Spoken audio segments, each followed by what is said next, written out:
خوب کھیلو کھیل کا جب وقت ہو۔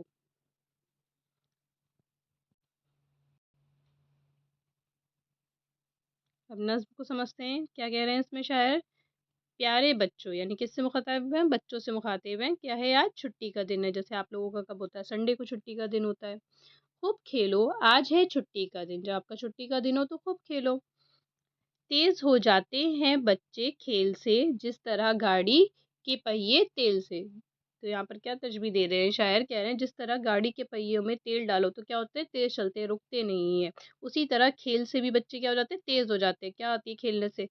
چستی آتی ہے بچے کیا ہوتا ہے؟ پوری ہیلتھ بھی، آپ کی صحت بھی کیا رہتی ہے؟ صحیح رہتی ہے۔ یہ نہیں ہے کہ صرف انسان ایک ہی کام میں مبتلا ہو، اس کو سارے کام کرنے چاہیے۔ ہے ضروری کھیل پڑھنے کے لیے،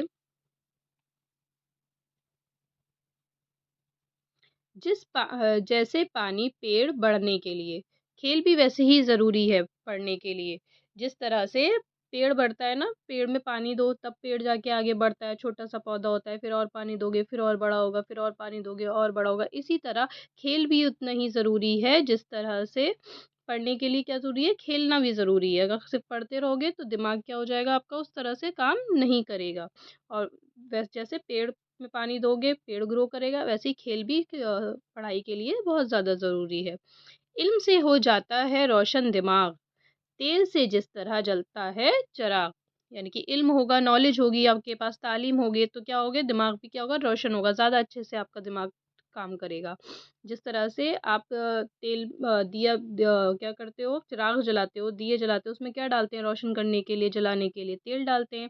ایسے ہی دماغ کو روشن کرنے کے لیے علم کی ضرورت ہوتی ہے، تعلیم کی ضرورت ہوتی ہے۔ کھیل سے بڑھتی ہے صحت، اس طرح بھاپ سے چلتا ہے انجن جس طرح۔ جیسے بھاپ سے کیا چلتا ہے؟ انجن چلتا ہے، اسی طرح کھیل سے بھی کیا بڑھتی ہے؟ صحت بڑھتی ہے۔ علم سے یوں پختہ ہوتا ہے مزاج، جس طرح سورج کی گرمی سے اناج۔ جیسے کہ سورج کی گرمی سے کیا ہوتا ہے؟ اناج کیا ہوتا ہے؟ پک جاتا ہے، گیہوں پک جاتا ہے، جو بھی پھل فروٹ ہوتے ہیں وہ بھی سورج کی گرمی سے پکتے ہیں۔ اسی طرح علم سے بھی کیا ہوتا ہے؟ مزاج ہمارا کیا ہوتا ہے؟ پختہ ہوتا ہے، یعنی کہ ہماری نالج اور زیادہ بڑھ جاتی ہے علم سے۔ کھیل سے ہو جاتا ہے خوش دل، اس طرح پھول کھل جائے ہوا سے جس طرح۔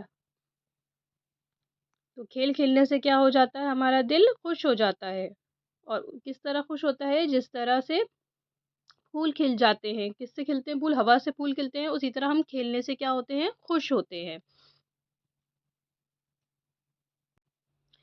کھیل سے کھیل سے رہتے ہیں بچے تندرست، ذہن ہو جاتا ہے تیز اور جسم چست۔ یعنی کہ کھیل کھیلنے سے کیا رہتی ہے؟ آپ کی صحت اچھی رہتی ہے، تندرست رہتے ہیں، اور ذہن بھی کیا ہوتا ہے؟ تیز ہوتا ہے، جسم بھی چست رہتا ہے، چست یعنی کہ پھرتیلا رہتا ہے۔ ہے ضروری علم بھی اور کھیل بھی، یعنی کہ علم بھی، تعلیم بھی آپ کے لیے ضروری ہے اور کھیلنا بھی ضروری ہے۔ ہو نہ ان دونوں سے تم غافل، یعنی کہ غافل یعنی کہ ان سے دور نہیں ہونا، دونوں ہی چیزوں سے دور نہیں ہونا ہے، نہ علم سے ہے نہ ہی کھیل سے۔ وقت جب پڑھنے کا آ جائے پڑھو، یعنی کہ جب آپ کو پڑھنے کا وقت ہے تو پڑھو، یہ نہیں کہ پڑھنے کے ٹائم بھی آپ صرف کھیل ہی کھیل رہے ہو۔ اور خوب کھیلو، کھیل جب آپ کا کیا ملے کھیلنے کا وقت ملے تو آپ کھیلو بھی، یہ نہیں صرف کھیل کھیل میں لگے رہو پڑھائی مت کرو، اور یہ بھی نہیں ہے کہ صرف پڑھتے رہو اور کھیلو نہیں، ایک ہی چیز میں لگے رہو، تو اس سے بھی بالکل غافل نہیں ہو۔ ہمیں دونوں چیزیں وقت پہ ہی کرنی چاہیے، کھیلنے کے ٹائم کھیلنا چاہیے اور پڑھنے کے ٹائم پڑھنا چاہیے، پڑھنے کے وقت ہمیں پڑھنا چاہیے۔ دماغ روشن ہونے کے کیا معنی؟ عقل تیز ہونا، پختہ پکا مضبوط، غافل بے خبر بے پرواہ۔ علم حاصل کرنے کے ساتھ ساتھ ہمارے لیے کیا ہے؟ کھیلنا بھی بہت زیادہ ضروری ہے۔ چلیے اس کے سوال جواب دیکھتے ہیں۔ پہلا سوال ہے اس کا، شاعر نے چھٹی کے دن کو بچوں کو کیا مشورہ دیا ہے؟ کیا کرنے کی بات کہی ہے؟ تو جواب اس کا لکھیں گے، شاعر نے مشورہ دیا ہے کہ چھٹی کے دن خوب کھیلنا چاہیے، کھیلنے سے بچے تیز ہو جاتے ہیں اور سست نہیں رہتے ہیں۔ سوال نمبر 2، کھیل ہمارے لیے کیوں ضروری ہے؟ کھیلنے سے بچے تندرست رہتے ہیں، ذہن تیز ہو جاتا ہے اور جسم چست ہوتا ہے، اس لیے پڑھنے کے ساتھ ساتھ کھیلنا ضروری ہے۔ علم سے دماغ کس طرح روشن ہوتا ہے؟ جس طرح تیل ڈالنے سے چراغ روشن ہوتا ہے، اسی طرح علم حاصل کر کے بھی دماغ روشن ہوتا ہے، کیونکہ علم سے انسان وہ باتیں جان لیتا ہے جس کا اسے پہلے علم نہیں تھا۔ یا نہیں ہوتا ہے۔ سوال نمبر 4، شاعر نے کن چیزوں سے غافل نہ رہنے کو کہا ہے؟ شاعر نے کہا ہے کہ علم حاصل کرنے اور کھیلنے سے غافل نہیں رہنا چاہیے۔ سوال نمبر 4، شاعر نے کن چیزوں سے غافل نہ رہنے کو کہا ہے؟ شاعر نے کہا ہے کہ علم حاصل کرنے اور کھیلنے سے غافل نہیں رہنا چاہیے۔ پڑھنے کے وقت خوب پڑھیں اور کھیلیں۔ نظم کا مرکزی خیال۔ اس نظم کے شاعر احمد حسین قادری ہیں۔ شاعر نے اس نظم میں بچوں کو کھیلنے کو کہا ہے کیونکہ کھیلنے سے جسم تندرست رہتا ہے۔ جس طرح پانی دینے سے پودے پیڑ بن جاتے ہیں، اسی طرح کھیلنے سے دماغ تیزی سے کام کرتا ہے۔